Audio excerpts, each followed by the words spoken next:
नमस्कार दोस्तों। तो आपका जो 11 अक्टूबर को यूपीपीसीएस का पेपर हुआ है उसके बारे में हम लोग डिटेल एनालिसिस करेंगे कि आखिर पेपर जो है वो कहाँ से कितने क्वेश्चन आए हैं। इसको हम डिटेल में देखेंगे तो हम ये देखने वाले हैं कि जो यूपीपीसीएस का पेपर जो हुआ है यूपीपीएससी के द्वारा कंडक्ट किया गया है उसमें पेपर कहाँ से आया है। तो इसके लिए हम डिटेल में देख रहे हैं आज के इस एग्जाम में। अभी तक आपने देखा होगा कि बहुत सारे लोगों ने बहुत सारी आंसर की डाली हैं, तो उसके हिसाब से आपने देखा होगा कि कितनी कट ऑफ जा रही है।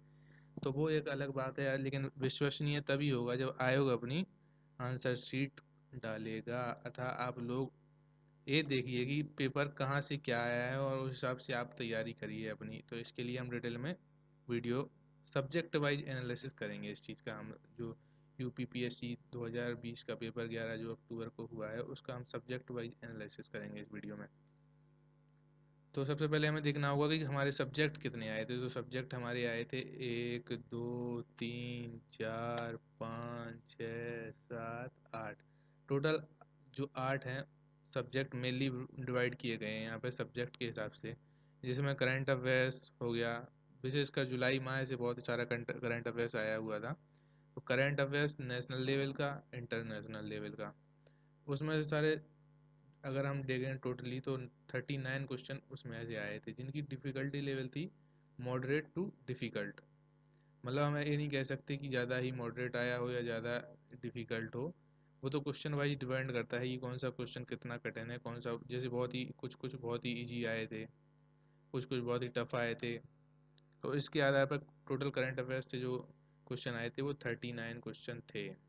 तो आप देख लीजिए कि यूपी जो अगली बार कंडक्ट कराया गया यूपीएससी पेपर उसमें आपको किस किस पोर्शन पर कितना कितना विशेषतः ध्यान देना है।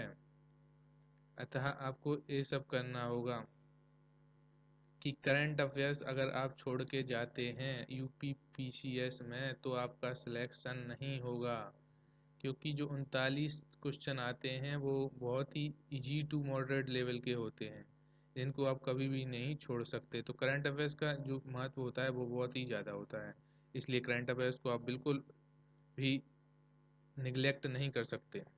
दूसरा, आर्ट एंड कल्चर के क्वेश्चन कहाँ से आए थे। तो हिस्ट्री ऑफ इंडिया था, आर्ट एंड कल्चर था, इंडियन नेशनल मूवमेंट था।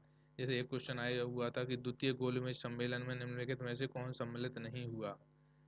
तो ये तो आप जब हिस्ट्री को अच्छे से डिटेल में पढ़ेंगे, जो हमारा नेशनल मूवमेंट हुआ था उसको आप अच्छे से पढ़ेंगे तो उसमें आप देख पाएंगे कि ये कितने जल्दी अटैम्प्ट हो सकता है, कितने जल्दी नहीं हो सकता है। तो टोटल इसके 25 क्वेश्चन थे जो जिनकी डिफ़िकल्ट लेवल भी मॉडरेट टू डिफ़िकल्ट ही था, कुछ ज़्यादा इजी क्वेश्चन भी नहीं थे। लेकिन हाँ, जिसने पढ़ा होगा वो आसानी से कर लेगा, जिसने नहीं पढ़ा होगा उसको थोड़ी डिफ़िकल्टी होगी। वहाँ एलिमिनेशन मेथड भी काम कर जाएगा आपका। तो वहाँ पर जो प्रेशर काम करता है वो अलग ही तरह का प्रेशर होता है, मैं आपको बताऊँ। इसी तरह हम इंडियन पॉलिटी और गवर्नेंस की बात करें तो उसमें से भी 20 क्वेश्चन आए थे जो बढ़िया क्वेश्चन थे, बहुत ही इजी टाइप के भी थे, मॉडरेट भी थे, डिफ़िकल्ट भी थे। लेकिन जो ओवरऑल जो न्यू एस्पिरेंट होते हैं उनके लिए जो डिफ़िकल्टी लेवल होगी मॉडरेट टू डिफ़िकल्ट होगा, क्योंकि कुछ इजी भी थे। जैसे पाया था कि पंचायती राज व्यवस्था कौन सी सूची में आता है, तो वो सबको पता होगा 9वीं सूची में आता है। कुछ था कि आर्टिकल्स भी आए थे बहुत सारे, महान्यायवादी जो अटॉर्नी जनरल होता है हमारा उससे भी संबंधित क्वेश्चन था। जो संसद को किसे हटा सकती किसे नहीं हटा सकती उससे भी संबंधित क्वेश्चन था। तो इसका टोटल 20 क्वेश्चन इसमें से आए थे। अगर हम बात करें इंडिया और वर्ल्ड ज्योग्राफी की तो उसके 18 क्वेश्चन थे जो मॉडरेट टू डिफ़िकल्टी कहेंगे, क्योंकि बच्चे वर्ल्ड मैप पे ज़्यादा ध्यान नहीं देते हैं। इसी तरह हमारे इंडिया की जो ज्योग्राफी होती है, जैसे नदी हो गई, एक क्वेश्चन आया था कि पूरब से पश्चिम की नदी को आप सही मिलान कीजिए कि कौन सी पूरब से पश्चिम पे जाती है। इसी तरह वर्ल्ड ज्योग्राफी में क्वेश्चन आया था कि 0 डिग्री जो लाइन होती है हमारी उससे कौन सा देश नहीं जाता है। तो ये मॉडरेट टू डिफ़िकल्टी होगी इसकी लेवल, क्योंकि इजीली आपको आपको या तो वर्ल्ड मैप आपको याद हो पूरा, या आप दिमाग में बना के बैठे उसको, तभी ये क्वेश्चन सॉल्व हो सकते हैं। इसी तरह इकोनॉमिक्स और सोशल डेवलपमेंट से हमारे 11 क्वेश्चन थे जो डिफ़िकल्ट तो थे ही, मॉडरेट भी थे उसमें से कुछ, वो तो क्वेश्चन वाइज क्वेश्चन डिपेंड करेगा। इसी तरह एनवायरनमेंट एवं इकोलॉजी से आया था 19 क्वेश्चन। इसी तरह जनरल साइंस से भी 14 क्वेश्चन आए थे। और यूपी जो स्पेशल था, जिसको यूपी पीसीएस बिल्कुल भी निगलेक्ट कर रहा है, वो है यूपी स्पेशल एवं स्टैटिक जीके, जिससे मात्र 4 क्वेश्चन आए थे।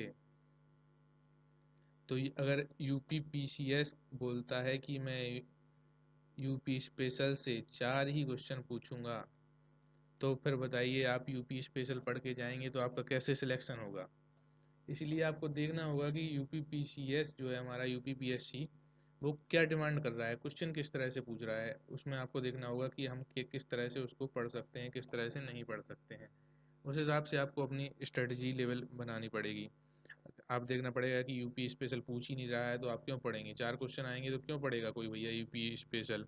इतना सारा वो जनसंख्या पढ़ेगा, पॉपुलेशन पढ़ेगा, उसको मैच करेगा, कहाँ कौन सा विश्वविद्यालय है उसको पढ़ेगा, कहाँ कौन सा संस्थान है, क्यों पढ़ेगा इतना जब अगर उसको 4 ही क्वेश्चन पूछना है तो। और अगर करंट के क्वेश्चन तो हर ही पेपर में आते हैं तो उसमें तो हम कुछ कह ही नहीं सकते, उसको आप कभी छोड़ के ही नहीं जा सकते 39 क्वेश्चन को।